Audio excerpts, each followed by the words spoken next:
Jara here. I wanted to take a moment to respond to your video about open relationships in the gay community.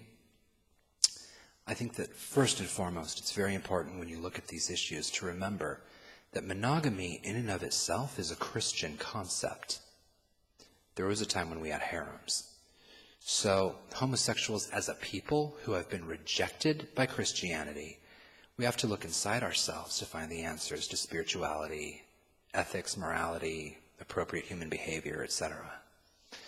And because we intuitively and instinctively know these religions are false and these rules are fraudulent, designed to oppress and control the people, to some degree we're freed from religious indoctrination, enough so that we can be a little bit more open-minded as we explore ourselves. And exploring yourself and your world is so important for everyone to do. Everyone needs to find out what's right and true for themselves personally. And because we know that at least the gay thing isn't true, then we have to look at everything one by one and say, okay, well, so what's this? What's that? What's this? What's that? The problem is, sometimes when we explore ourselves, we're not entirely honest with ourselves. Sometimes we believe what we want to believe. Sometimes we believe what's comfortable, what soothes our egos. Sometimes we avoid or hide from our insecurities. And if you do that, then you'll never know who you are. If you allow your insecurities to be the walls that dictate your self-exploration, then you'll never know who you are. You have to rise beyond that. And a lot of times we are motivated by those dysfunctions. And so when you look at issues like this, you have to be able to look at people and see whether they are guided by health or guided by dysfunction. I think there's some of both. I'll share some of what I've observed with you. I've observed that because we are rejected by God, rejected by our families, by our friends and peers, by mankind in general, that there's a lot of pain and sorrow and brokenness in the gay community. And a lot of times, gay men who have not risen above their adversity tend to have rejection anxiety. And so you're constantly looking for someone else to fill that void. You're looking for external validation to heal you because there's a void inside you somewhere and you're aching from having not been loved. And so you get in a relationship that may not be right for you. And then the result is, well, let's have an open relationship. That way I can still be with someone and not have to be alone and still taste test. And if I find someone better, then I can drop who I'm with. Also, people, if they're in a relationship that's lost its luster, rather than leaving it and being alone, they'll just stay in it and open the relationship up. There's also something else I observe, which some of you may not like, but this is my truth. I am a firm believer in the union of masculinity and femininity. That is primally right. That is spiritually right. That is cosmically right. And when I look at a man, if I can see that he's gay, what I'm seeing is something in his eyes. It's a femininity, and I can see that he desires masculinity. I can see that he's stud hungry. So where are the studs?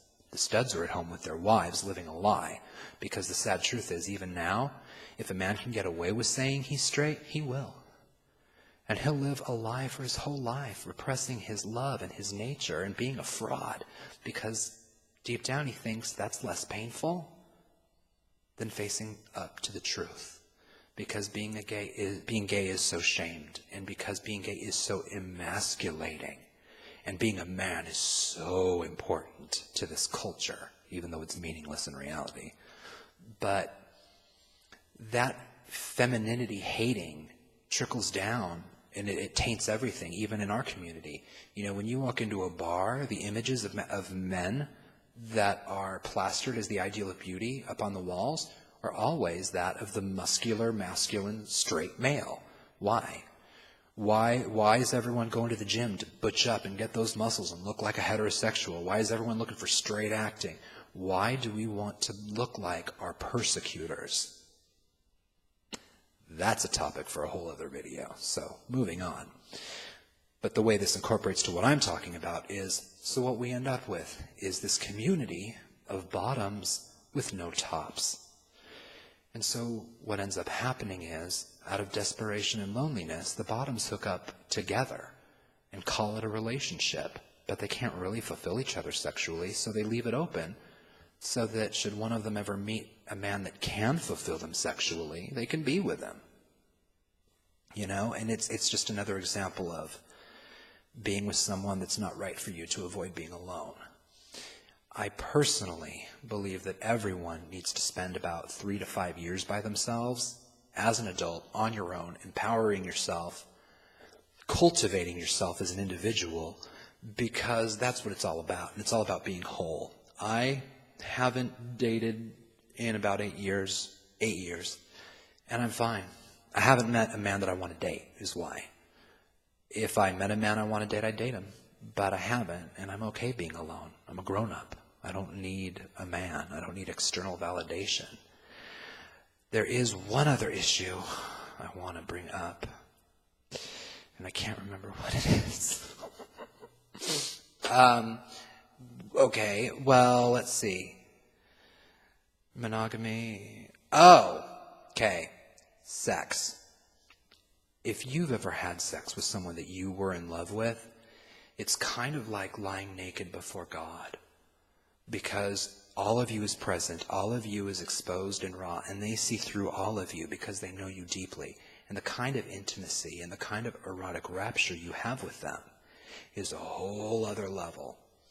And when you have that, you look at sleeping with strangers and you see how false and fraudulent it is.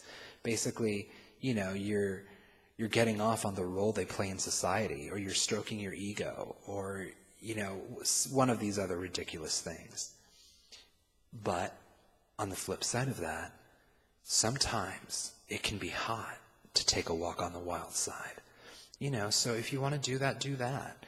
I think that the ideal is, if you put a rule in your relationship and say, I love you, I'm in love with you, but if you have sex with someone else, I'm out, then do you really love them? You know, your love isn't unconditional, but who said love has to be unconditional? But ideally, I think all relationships should be open, but you should want to be with only me because of the depth we share. And if stuff happens occasionally over the years, then we'll cross that bridge when we come to it. But if I'm not your dream come true, then get the hell out. Because I deserve to be with a man who thinks that I am his dream come true. And you deserve to be with someone who feels the same way about you. And if you're not, then why are we in this relationship? If I met a man who I loved, and he said to me, yeah, well, I'm in a relationship, but it's been over for a couple years, I would hit the trail. Because I don't want to be with a guy that stays in a bad relationship out of desperation or laziness. I want to be with someone that leaves because he knows it's the right thing to do, because he's not afraid to be alone, and because he welcomes the opportunities that come. I've been talking for 9 minutes. I'm sorry. I'm going to go. Live your life, be free. Do whatever you want to do.